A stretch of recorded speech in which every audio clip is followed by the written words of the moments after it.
కొత్తపేట మండలంలో రాష్ట్ర ప్రభుత్వం ప్రతిష్టాత్మకంగా చేపట్టిన ఇందిరమ్మ ఇండ్ల నిర్మాణానికి పునాది పండింది. మండలంలోని సుద్దాల గ్రామంలో ఇందిరమ్మ ఇండ్లు మంజూరైన లబ్ధిదారులకు మార్కెట్ కమిటీ చైర్మన్ కచ్చకాయల ఎల్లయ్య ఆధ్వర్యంలో ఎగదండి మేఘన, దొబ్బల ఎల్లవ్వ, దొబ్బల రాజయ్య ఇండ్లకు ముగ్గు పోసి పనులు ప్రారంభించారు. ఈ సందర్భంగా ఆయన మాట్లాడారు. ఏఈ గారు, టెక్నికల్ అసిస్టెంట్ గారు, ఇక్కడికి వివిధ హోదాల్లో ఉన్నటువంటి పెద్ద మనుషులందరికీ, కాంగ్రెస్ పార్టీ కార్యకర్తలకు అందరికీ పేరు పేరున నా హృదయపూర్వక నమస్కారం. ఈరోజు సుదినం, మంచి దినం. మనకు గౌరవ ప్రియతమ నేత ఆదిశీనన్న ఎమ్మెల్యే గారు ఎన్నో అభివృద్ధి పనులు చేస్తూ సంక్షేమాన్ని ఒకవైపు, అభివృద్ధి వైపు రెండు జోడెద్దులుగా నడిపిస్తూ మన మండలంలోనే 500 చిల్లర ఇళ్లను మంజూరు చేసినటువంటి ఘనత మన ఎమ్మెల్యే గారికి దక్కుతుంది. దానిలో భాగంగా మన సుద్దాల గ్రామానికి 29-32 మనం శాంక్షన్ చేసుకుంటే కొద్దిగా టెక్నికల్ ఇష్యూ వల్ల ఒక 3-4 ఆగిపోయినాయి. 29 మనకు మంజూరు చేయడం జరిగింది. ఆ మంజూరులో భాగంగా ఇవాళ ఎగదండి మేఘన వైఫ్ ఆఫ్ మైపాల్ గారు ఈరోజు ముగ్గు పోయడం, వారు సిఇఓ గారు రావడం మనకు అదృష్టంగా భావిస్తాం.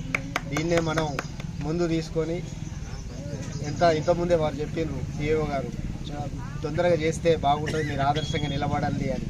నేను కూడా గ్రామస్తులనే, ఈ సుద్దాల గ్రామస్తుడిగా ఏఎంసీ చైర్మన్గా ఇక్కడ ఉండేవాళ్ళు ఐక్యతతో ఉండేవాళ్ళు మా మిత్రులు కాంగ్రెస్ వాదులంతా అందరం కలిసికట్టుగా ఇక్కడ 29 ఇళ్లను త్వరితగతిన కట్టించి మీరు చెప్పిన ప్రకారం కట్టించి పూర్తి చేస్తామనే మాట మీకు ఇస్తూ, మనకు ఇంకా కూడా అప్లికేషన్ పెట్టుకున్న వాళ్ళు చాలామంది ఉన్నారు. వారికి కూడా తప్పకుండా ఎమ్మెల్యే దృష్టిలో పెట్టినప్పుడు కూడా మనకు రుద్రంగి మీటింగ్లో పొంగులేటి శ్రీనివాసరెడ్డి గారు వచ్చినప్పుడే మనకు 3,500 మన మండలానికి ఇస్తే వారు ఒక మాట అనగానే మళ్ళీ 1750 ఎక్స్ట్రా కూడా ఇవ్వడం జరిగింది.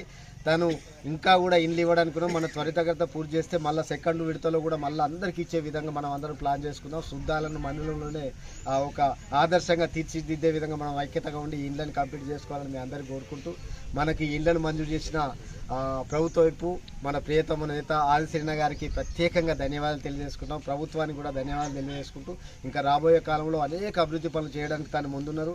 ఇప్పటికే ఆహర్నిశలు కష్టపడుతూ పొద్దున 7 నుంచి రాత్రి 10 వరకు తను అదే పనిగా ప్రజలే నా కుటుంబ సభ్యులుగా భావిస్తూ ప్రతి సమస్యను పరిష్కరిస్తూ ఎన్నో అప్పుల కుప్పగా మార్చండి గత పాలకులు. ఏనాడు కూడా 10 ఏళ్లలో ఒక్క ఇల్లు ఈనాటి పాపన పోలేదు.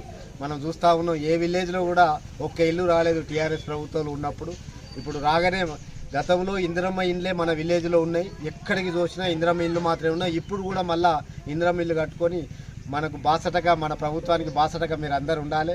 రాబోయే కాలంలో మీరు అందరూ అండగా ఉండి, ప్రభుత్వానికి అండగా ఉండి, స్థానిక సంస్థలను కూడా మీరు అందరినీ మన వాళ్ళని గెలిపించుకుంటే మీరందరూ ఇంకా అభివృద్ధి పదం వయసుకు వెళ్ళడానికి అవకాశం ఉంటుంది. కాబట్టి మీరందరూ ప్రభుత్వానికి అండగా ఉండాలి మనస్ఫూర్తిగా మీ అందరినీ కోరుకుంటూ, ఈ అవకాశం ఇచ్చిన పెద్దలకు ధన్యవాదాలు తెలుసుకుంటూ సెలవు తీసుకుంటాం.